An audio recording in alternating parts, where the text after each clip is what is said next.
Bom dia a todos! Graça e paz do Senhor Jesus seja com todos nós. Uma ótima sexta-feira para todos. Hoje é dia 25 de fevereiro de 2022. Fevereiro já está indo embora. Já estamos terminando aí o segundo mês desse ano de 2022. O tempo está correndo, está passando muito rápido. Bom, seja muito bem-vindo ao nosso devocional de hoje. Hoje nós vamos falar sobre o tabernáculo, né? Esse momento icônico, assim, essa história singular do povo de Deus, que praticamente todo mundo conhece, especialmente as questões mais amplas, e a gente vai tentar conversar um pouco hoje sobre o tabernáculo, obviamente baseado aqui na nossa maratona de leitura bíblica, e a gente vai falar hoje sobre Êxodo 26, 27 e 28. Como é rico o livro de Êxodo, assim como Gênesis, porque ele vai relatar detalhes importantes da nação de Israel, vai relatar detalhes importantes da formação do povo de Deus, e a gente tem estudado um pouco sobre isso. Mas deixa eu ler aqui um texto com vocês, depois a gente vai conversar um pouco mais sobre esse texto. Vou ler Êxodo 26, versículo 1, de onde a gente começa a nossa meditação de hoje. Diz assim, Êxodo 26, 1, o texto está assim: faça o tabernáculo. E esse é o tema aí do nosso devocional, né? Faça o tabernáculo com 10 cortinas internas de linho fino trançado e de fios de tecido azul, roxo e vermelho. E nelas mande bordar querubins. Bom, o que eu queria aqui, na verdade, é o faça o tabernáculo, porque vai dar início, então, à construção aqui do tabernáculo. E tabernáculo é parte importante do estabelecimento do povo de Deus. Como eu disse, é parte fundamental aí do estabelecimento do povo de Deus. Nós já tivemos até agora, além, óbvio, né, da saída do Egito, que foi espetacular, da forma como Deus fez. Depois disso, a gente tem ali, no Sinai, nós temos alguns momentos importantes. Nós temos, por exemplo, a entrega da lei, nós temos a aliança, que vimos ontem, e agora nós temos o tabernáculo. Momentos importantes, singulares da história do povo de Deus, momentos importantes e singulares da nação de Israel. Bom, vamos falar sobre o tabernáculo. Primeira coisa que a gente pode falar do tabernáculo é que o tabernáculo era o lugar de encontro de Deus com o povo. Naquele lugar haveria sempre um encontro. Inclusive, às vezes o tabernáculo ele é citado como o lugar do encontro, ou a tenda do encontro. Ou seja, o povo dirigia-se para o tabernáculo para encontrar-se com Deus. No Novo Testamento, nós temos uma expressão que diz que Jesus tabernaculou entre nós. O texto que diz que ele habitou entre nós, ou seja, tabernaculou entre nós.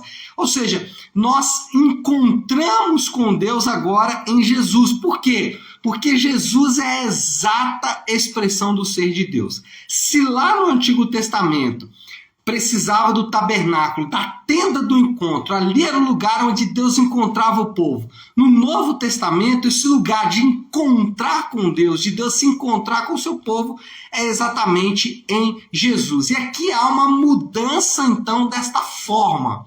Se no Antigo Testamento era através da peregrinação, então eu encontrava com Deus peregrinando até o tabernáculo, ou mais para frente na história, até o templo. Mas o ponto é que o povo tinha que ir até o encontro de Deus, a peregrinação. Agora, na nova aliança, não é mais peregrinação, é relacionamento. É interessante como que essa coisa da peregrinação parece que está incrustada aí no DNA do Adão, né? No DNA do homem. Até hoje a gente vê as peregrinações para os lugares santos, né? Vai chegando ali determinado mês do ano, ou algumas datas especiais do ano, Páscoa, Natal, e aí tem aquelas reportagens de televisão e aquelas pessoas indo em direção a determinado santuário para ali adorar a Deus ou fazer ali as suas oferendas e promessas, enfim. Isso acontece com alguma frequência na estrada, né? Eu estava viajando certa vez E aí veio aquele monte de gente andando, eu falei, o que é isso? Alguém me explicou, estão indo em romaria, em peregrinação para um lugar santo.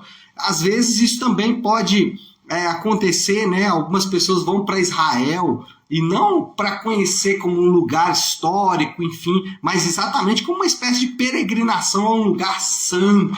Isso acontece também em cultos, né? Pessoas que vão nos cultos X, Y, Z, porque naquela peregrinação por aquele culto ali, até chegar naquele culto, eles vão ser abençoados. Mas no Novo Testamento, nós não temos mais necessidade de peregrinar até os lugares santos, porque agora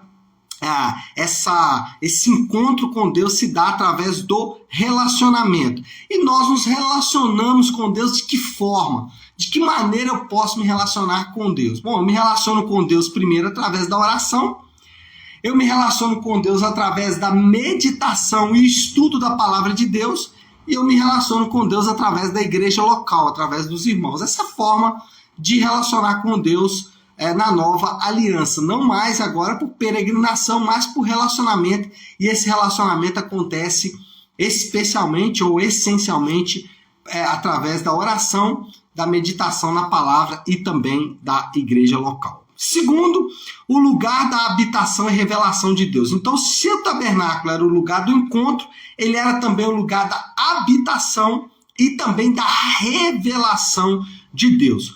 O povo, ele podia conhecer a Deus melhor por meio do tabernáculo. O tabernáculo, ele revelava aspectos do caráter de Deus. Por isso que tudo tinha que ser minuciosamente feito. Por isso que tudo tinha que ser minuciosamente detalhado. Por quê? Porque cada um daqueles aspectos revelava o caráter de Deus. E ainda hoje, Deus revela o seu caráter através de quem? Através de Jesus. Se no Antigo Testamento, ou se no tabernáculo, o caráter de Deus era revelado ali através desses detalhes, hoje o caráter de Deus ele é revelado em Jesus. Eu lembro de uma vez que um senhor procurou o pastor no final do culto, né? E falou com ele assim: pastor, eu não gosto muito do Deus do Antigo Testamento, não. Aquelas leis, aquelas alianças, aquele tabernáculo cheio de detalhinhos, né? Eu gosto mais de Jesus. Jesus, sim, era um cara bom, né? Gente boa, não se importava muito com esses detalhes. Será? Se você for ler a história de Jesus, você vai perceber que não há qualquer mudança entre o Deus do Antigo Testamento e o Deus do Novo Testamento. Ambos ali estão mostrando o seu caráter. Por exemplo, Jesus, ele revela o caráter de Deus através do seu amor.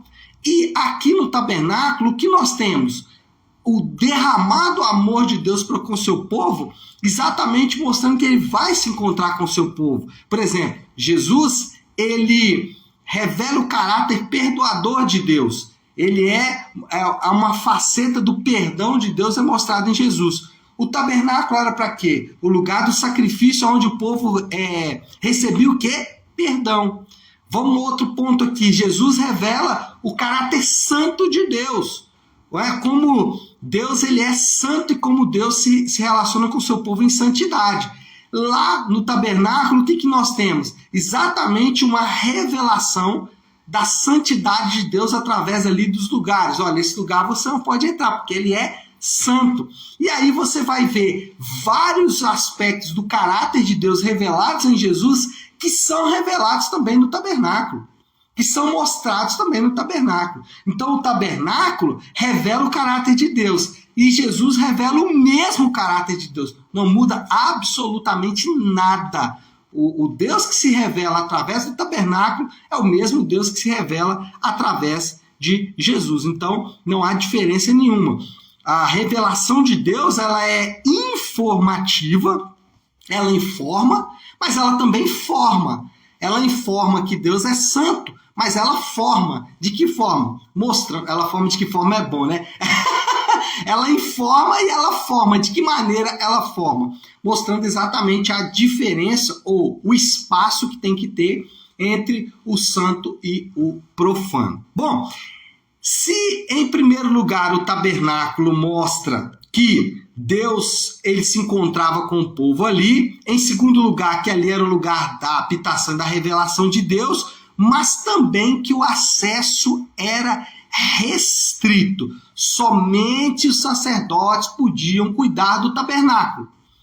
Agora, alguém pode dizer, glória a Deus, agora vai ter uma diferença grande, porque se lá no Antigo Testamento o sacerdote cuidava, agora não. O véu foi rasgado e qualquer um pode entrar na presença de Deus. Será que isso é verdade? Não, isso não é verdade.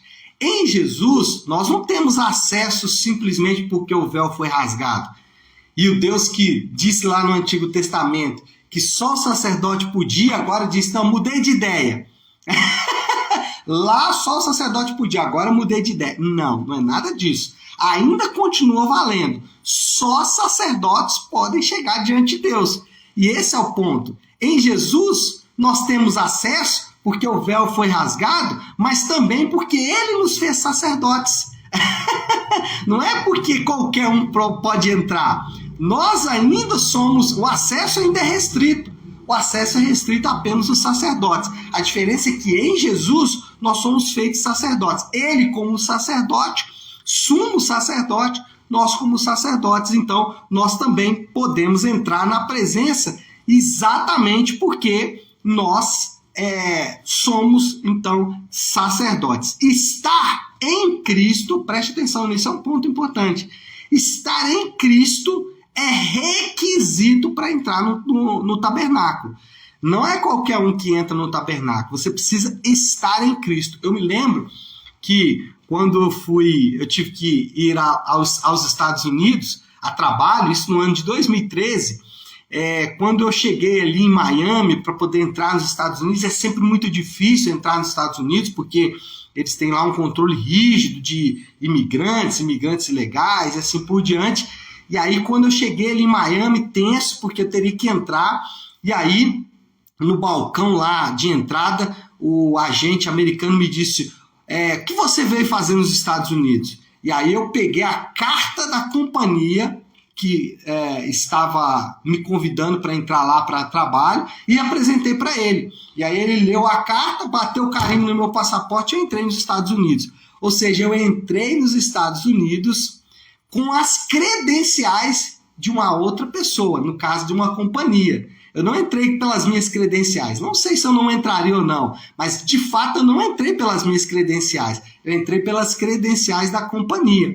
Aqui é uma analogia simples para você entender que nem todo mundo tem acesso à presença de Deus. Somente aqueles que estão em Cristo, ou seja, estar em Cristo é requisito para entrar no Santo dos Santos, para entrar na presença de Deus, para estar diante de Deus. Bom, qual é a moral da história para a gente concluir aqui um pouco sobre o que falamos do tabernáculo? A moral da história é que o cuidado de Deus com o seu povo revela-se em cada detalhe de suas orientações. Quando a gente percebe as orientações de Deus, como Deus construiu e como Deus mandou construir cada detalhe do tabernáculo, a gente percebe o cuidado de Deus com os detalhes.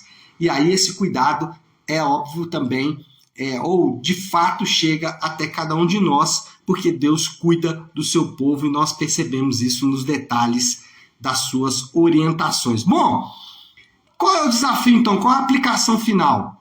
Se o que a gente percebe aqui é um cuidado de Deus em cada detalhe, o desafio nosso é confiar no cuidado de Deus. Eu sei que isso é difícil e ele tem implicações para vários tipos de pessoas. Por exemplo, talvez você caminha com Deus há muitos anos, você vive hoje uma vida tranquila, mas às vezes você é assombrado pelo medo. Não deixe isso acontecer. Confie no cuidado de Deus. O Deus que te trouxe até aqui vai continuar cuidando de você em todo o tempo. Além disso, talvez você está passando um momento difícil, um momento angustioso, e talvez você até duvide do amor de Deus, do cuidado de Deus, porque as coisas não estão boas para você. O desafio para você nessa sexta-feira é confiar no cuidado de Deus. Confie que Deus, que cuidou com tanto carinho ali da construção do tabernáculo, ele vai cuidar de você também. E o terceiro grupo de pessoas é aqueles que não estão em Cristo. Até acham que estão em Cristo, mas não estão, não têm um relacionamento com Cristo, não têm um relacionamento com Deus. O seu acesso não está totalmente liberado. Você precisa desse acesso. Você precisa acessar as bênçãos de Deus. E você só fará isso quando você estiver em Cristo. Estar em Cristo é usar as credenciais dele para chegar-se diante de Deus. Tá certo, meu povo? Bom, acho que é isso, né? Podemos orar, o tempo tá indo embora. Podemos orar, sempre faço isso, sexta-feira e segunda, eu gosto de encerrar o devocional com a oração do Pai Nosso. Então, se você puder aí agora, vamos juntos fazer a oração do Pai Nosso. Então, se você puder, pare aí o que você está fazendo e vamos juntos buscar a Deus em oração, orando a oração que Ele nos ensinou. Pai nosso que estás nos céus, santificado seja o teu nome. Venha o teu reino, seja feita a tua vontade, assim na terra como no céu. Dá-nos hoje o nosso pão de cada dia. Perdoa as nossas dívidas, assim como perdoamos aos nossos devedores. E não nos deixes cair em tentação, mas livra-nos do mal, porque teu é o reino, o poder e a glória para sempre. Amém, amém e amém. Amém, pessoal? Bom, então é isso. Nós vamos ficando por aqui. Eu vou só dar 2 avisos rápidos para vocês. Primeiro, domingo, nós temos nosso culto de celebração na Igreja Nave, a partir das 10 da manhã. Você é meu convidado. Vamos continuar meditando no Sermão do Monte. E o segundo aviso é que na semana que vem, por conta do feriado do Carnaval, segunda, terça e quarta-feira, nós não vamos fazer o devocional por aqui. A gente continua a maratona bíblica, mas não vai ter o devocional aqui com vocês. Então, volto aqui na quinta-feira, às 7h30 da manhã, para a gente continuar meditando na palavra de Deus, tá bom? Deus abençoe, fiquem com Deus, ótima sexta-feira e um excelente final de semana.